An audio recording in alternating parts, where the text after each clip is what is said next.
Hey, Paula!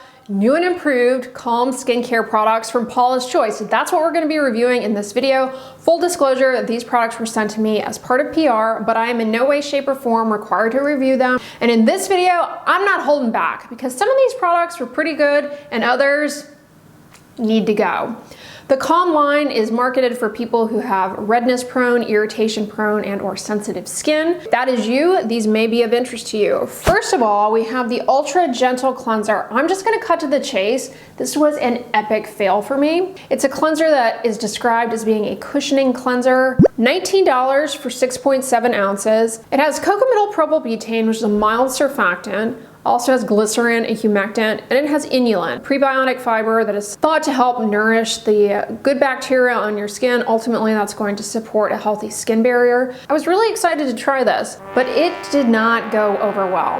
It has a very odd texture. I think they put too much glycerin in this because the lathering of this is just completely off. The product sort of clumps up. It doesn't distribute over the surface of the skin well, which is what cleansers are intended to do. You know, once you add water, the surfactants help with spread and everything. This just doesn't do that. It clumps up quite a bit. And I had a very different experience using this when I used it in the shower versus when I used it by the sink. I noticed in the shower, I did less of the clumping thing, or I didn't realize that, but it did feel like I was putting snail mucin or something very slimy all over my face and kind of moving it around. Now, when I used it by my sink, as I'm showing you here in the B-roll footage, probably because I'm actually looking in the mirror, I noticed this clumping up action, which made me come to realize that, hey, this cleanser is really just not getting over the surface of the skin.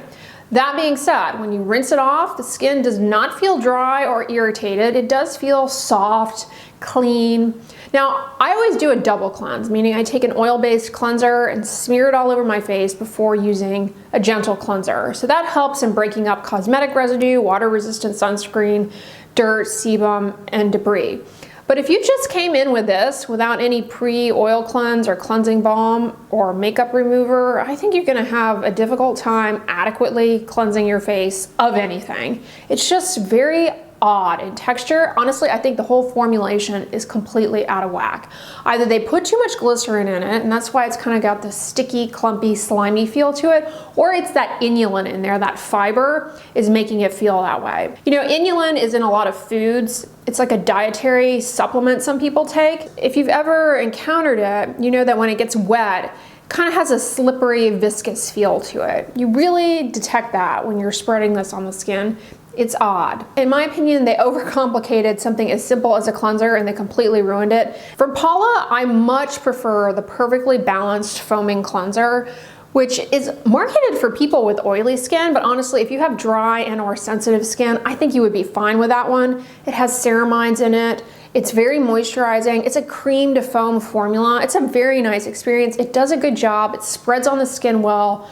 I would choose that over this if you are dead set on a Paula's Choice cleanser. But that being said, cleansers, they're so ubiquitous everywhere. I mean, you know, you could probably find a good cleanser at the gas station these days. I don't think you need to be spending this kind of money on a cleanser, let alone one that is just way off in the formulation. Moving on to the repairing serum, this bills itself as an antioxidant-rich serum. It has one of my favorite skincare antioxidants, ubiquinone, otherwise known as coenzyme Q10. This is an antioxidant that is naturally found in our skin, but with age and with exposure to environmental stressors, the levels of it decline in the skin. And there's evidence that applying it topically can help to fight off oxidative stress in the skin upon exposure to these environmental stressors. And it's the free radicals from these exposures that damage proteins, DNA, collagen, lipids in our skin, around our cell membranes, and that's what contributes to inflammation, irritation, and of course, with time, the signs of skin aging. The thing about ubiquinone, otherwise known as coenzyme Q10, is it's not anything that's going to yield any sort of visual gratification immediately because you're not going to see the results of it for decades, presumably. You have to use it consistently in order to maintain the benefit. How it compares to other antioxidants,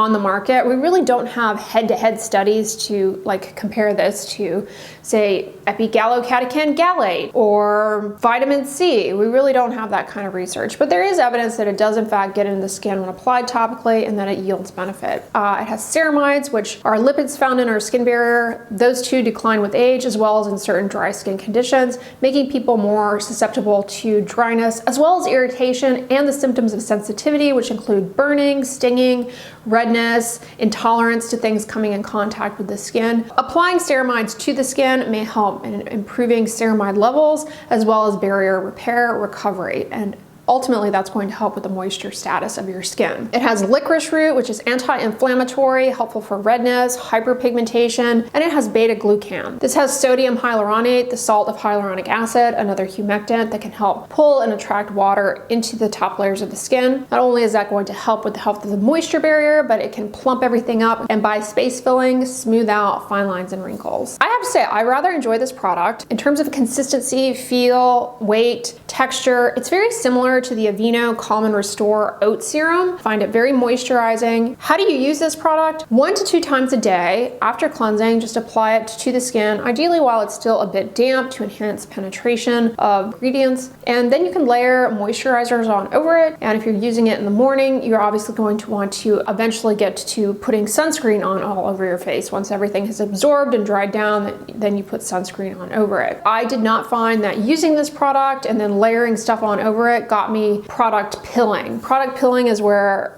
products, when you start layering them, they roll up, they just don't adhere to the skin well. Didn't experience that actually with any of these products, which is always a good thing. It's nice. It's a nice hydrating serum. Again, the effect of the Q10, it's delayed gratification. You're not going to know if it's working. By using an antioxidant serum, provided you're using it in conjunction with sun protection, in theory, the benefit that you're getting there is that you are preventing accelerated skin aging from environmental exposures, and it also can help in fading hyperpigmentation, dark spots, whether it be from healing acne or sun damage, sunspots. The other supposed benefit of using an antioxidant serum is that it may help in reducing the oxidative stress upon exposure to all the other non-UV environmental stressors. You know, sunscreen, it helps block the UV part, but it doesn't necessarily block things like pollution, infrared radiation. So by having the antioxidants there, they kind of step in and help mitigate some of the damage that can occur upon exposure to those other environmental stressors. $39 for 1 ounce. I do like that it is in a pump package. I find that that makes it just easier to use, honestly, than a dropper bottle or a liquid that you dispense into the palm of your hand. I actually like pump packaging, and I like that there is a bit of texture to this. It makes it easier to spread on the surface of the skin. I currently am using the Timeless Q10 serum, and that is $26.95 for 4 ounces. Personally, I think that product is a better value. You're getting many of the same benefits. You're getting the ubiquinone, otherwise known as Q10.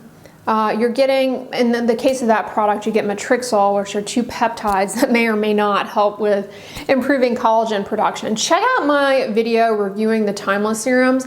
Personally, I think that that product is a much better value than this and is offering many of the same supposed benefits that this would, but less expensive. I didn't get any separation with this, whereas the Timeless one, you do have to shake the bottle. So I guess that would be another distinguishing factor, but overall, I really like this. Okay, I did not try the Nourishing Milky Toner. That wasn't sent to me. It's $24 for 4 ounces. Just on the ingredients alone, it seems very promising. It claims to hydrate and calm and has panthenol, glycerin, allantoin, and various root extracts. Probably very hydrating. You know, I haven't tried this product. So because I haven't tried it, I don't know anything about the texture, the feel. Does it do weird clumping things like some of the other products that we've mentioned already? The other thing I don't know is, like, to what extent is this really going to be useful in your routine? Like, do you actually need to be dropping $24 on this for 4 ounces, when in reality, many of these ingredients you can derive the benefit of in just a basic moisturizer. A product like this, I could see it, depending on the texture and everything, provided it doesn't do weird clumping things, I could see a product like this being useful to someone who shaves as an aftershave. those hydrating ingredients, soothing ingredients, nice to help minimize razor burn. In terms of reading the ingredient list, I don't see anything wrong with it, but again, product performance, you cannot predict off of ingredient labels alone. The Rescue Repair Intense Moisturizer, oh geez. Oh geez. This one has acetyl hexapeptide 8, which if you recall from my video on Botox in a bottle, this is the synthetic peptide that people claim acts like Botox, which is a huge stretch. Yes, it mimics some of the machinery that goes on in terms of where Botox is targeting, but whether or not this peptide, when applied to the skin, actually gets to that location at the neuromuscular junction where everything happens with Botox, it's very unlikely. Regardless, there is a study with this peptide showing that it improves wrinkle depth and it also improves moisturization, which you can appreciate that kind of effect with hydrating ingredients. And at the end of the day, we know that peptides help with water content in the skin. They have a hydrating effect, and ultimately that will help in smoothing out wrinkles and fine lines. But I would not get too wrapped up in the idea that you're having a Botox-like effect here. Laminaria extract is a marine extract full of humectants, very good with water binding. Sunflower seed oil, an emollient, potentially with antioxidants as well. Allantoin, anti-inflammatory.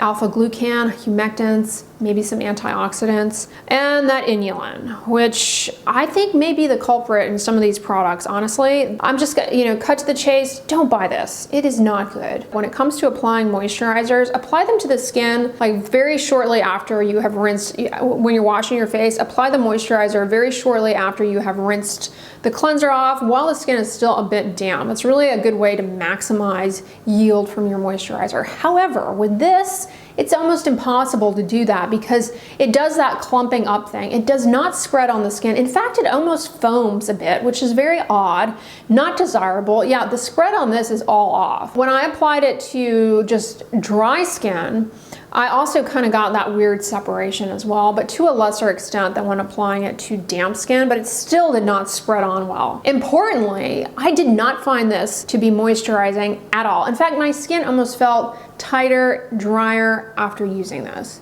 Long term, I don't know to what extent this is going to be a useful moisturizer for anyone out there. $33 for 2 ounces. If you were thinking about getting this, don't do it. Don't do it. Other weird thing about this, well, it's not weird, but it's unpleasant, if you will, is it just has an odd odor. I always harping on how I prefer things to be free of fragrance, but sometimes you're like, yeah, I guess I can kind of see why they may have been tempted to put fragrance in this, because this particular product leaves you feeling like you have been hanging out in cooking oils. It has that cooking oil odor, and it kind of lingers a bit. So it's a bit, I don't know, canola-esque. Last but not least is the 1% BHA sensitive skin exfoliant. Cut to the chase, I love this product. I really liked this one a lot. This is a salicylic acid product at 1%. For people who are new here, what the heck does salicylic acid do? It is an exfoliant, a chemical exfoliant. It helps to exfoliate the skin, improve skin cell turnover. It has a predilection for the oily surfaces. It likes to localize in the pore, and because of this, it's very good for reducing blackheads, whiteheads. The medical term for those, by the way, is comedones. It's also very useful in the targeting of hyperpigmentation. And one nice thing about salicylic acid as a chemical exfoliant is that it tends to be very well tolerated by people who have deeper skin tones, whereas some other chemical exfoliants, depending on how they're formulated, in some cases can be a bit too harsh and lead to too much irritation. All that to say, salicylic acid, if you have a deeper skin tone, it's a great ingredient if you're looking to improve the look of like post-acne hyperpigmentation, because it will help increase the turnover of the skin cells and accelerate clearance of that. It's also anti-inflammatory, and it also will impart some acne control. So it's good in that sense. And one thing about salicylic acid, as with many other chemical exfoliants, is that it can be drying. And for that reason, people who have very sensitive skin, some salicylic acid products, especially those from years gone by, were very drying. They've come a long way. And even just since I've been on YouTube reviewing skincare products, the salicylic acid leave-on products, they have come a long way. They're a lot more moisturizing. They really are formulated aiming to address the dryness aspect of things so that people with more sensitive skin types can tolerate the salicylic acid. And that is exactly what this is. Laminaria extract, which is a marine extract, very hydrating. And it has that inulin in it, but this product, in contrast to some of the others, it did not do any kind of clumpy thing. It's a very nice gel consistency. And for that reason, I find that this, I actually prefer in contrast to the Paula'S Choice 2% liquid BHA exfoliant. Love that product, but this is nice in that it's a lot easier to apply more precisely. The liquids can always be a bit unwieldy. This is a lot easier to distribute evenly on the surface of the skin so that you don't miss areas or get it accidentally around your eye, which, as a reminder, the eyelid skin, you want to avoid using this. So how do you use this product? You can use it 1 to 2 times a day as tolerated. Apply it to clean skin after cleansing. You can apply it after more hydrating serums if you wanted to, or use it as the first step in your skincare routine. You could apply it on damp skin, although that may increase the irritancy of it. You can apply it on dry skin. Once it has absorbed, then you can apply stuff on over it. If you're using it in the morning, you definitely want to apply sunscreen on over it. Not because salicylic acid increases sun sensitivity, it does not, but you just need to be wearing sunscreen, and to maximize the benefits that you're getting from the salicylic acid, you want to make sure you have sunscreen on board, especially if you're using it in an effort to fade hyperpigmentation. I like this gel consistency. It's very nice, it's very hydrating, it doesn't pill, easy to spread on the skin. Now, if you are naive to chemical exfoliants, or really just for anybody, honestly, this is a good way to start a new product, is to use it once a day, every other day for the first week or so, and then gradually build up to using it daily, and then from there, build up to using it twice a day. They say that you can use this on the neck. Be careful, the neck is more vulnerable to irritation, so neck skin's a lot more delicate. Some people may not tolerate this on that location, so be very careful there. But overall, I really like this. It's on the pricey side though, $34 for 3.3 ounces. I would say though, this is one of the better products from this line. If you're looking for a salicylic acid leave-on product though, it's not a gel cream, but Peach Slices has an oil-free acne moisturizer that's a leave-on salicylic acid facial moisturizer. It's very nice, cruelty-free. It also has centella in it. You can get it at Ulta. And then Cetaphil also makes a great leave-on moisturizing salicylic acid moisturizer as well. So, there are other options out there that are less expensive. All right, y'all, so those are the new and reformulated products. Some of them were pretty good. Others definitely skip, like that moisturizer, the cleanser. You don't need to be paying Paula'S Choice prices for those products. One nice thing about Paula'S Choice though is they have travel sizes, pretty much everything I think, including from this line. So if you're going to be buying something from Paula'S Choice and you're curious about these, maybe consider getting the travel size, because you get a substantial amount of product in the travel size, but it's like $10 versus $33. Then if you don't like it, you're not stuck with a huge bottle of it. It's easier to use up that little travel size. And get your money's worth out of it. So I would suggest that. Now, this Calm line does have two mineral sunscreens, one for normal to oily skin and one for normal to dry skin. I reviewed them in the past. I can't remember much about them. I do remember they left a bit of a cast on me, and the cast would likely be more noticeable if you have a deeper skin type, but they were just fine. SPF 30, I suspect they may reformulate those. What do you guys think? I mean, since they reformulated these other products, maybe they're gonna tweak the sunscreens a bit, we'll see. But yeah, hope this video was helpful to you all who had requested a review of these and that you enjoyed it.